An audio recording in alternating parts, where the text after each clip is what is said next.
Donc pour redonner du contexte, le fluide frigorigène, c'est quelque chose qui est polluant et le gouvernement qui a mis en règle des processus où en fait, à chaque fois qu'on va devoir manipuler un fluide, on va devoir remplir un CERFA. Si on vient en amont de ça, en fait, pour manipuler un fluide, déjà, il faut donc un diplôme qui est assez rapide et entre guillemets facile à avoir, qui s'appelle la manipulation des fluides.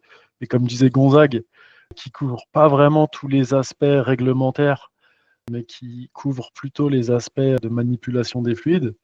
Et une fois qu'on a ce petit diplôme ou que l'un de nos employés l'a, on va pouvoir acheter une capacité chez un organisme certificateur comme Socotec ou Veritas, mais il y en a une petite dizaine, je pense. C'est quelque chose qui coûte, si je dis pas de bêtises, n'hésitez pas à dire dans les commentaires, mais je crois que ça coûte 1500 € pour 5 ans.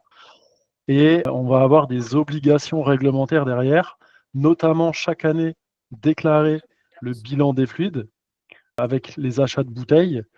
On va devoir aussi prouver qu'on a fait réviser notre matériel, donc notamment la balance, le détecteur de fuite, la pompe à vide, la station de transfert.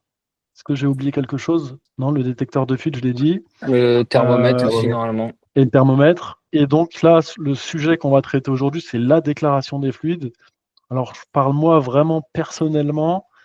C'est quelque chose qui était vraiment très très chiant quand j'avais ma boîte. Donc, je faisais beaucoup de petits dépannages et je remplissais pas forcément tous les CERFA. Donc, à la fin de l'année, je me retrouvais avec des trous en fait dans mes CERFA quand je faisais le calcul. Je devais combler, je devais noter sur mes bouteilles ou sur une feuille qui était accrochée sur la bouteille les mouvements de fluide. C'était un petit peu pénible et c'est ce qu'on essaye de résoudre un petit peu tous les jours avec Interfast. L'idée étant, donc, à chaque fois qu'on va manipuler un fluide, on va remplir le CERFA avec Interfast. On va marquer la quantité de fluide et on va pouvoir suivre les mouvements de fluide dans les bouteilles.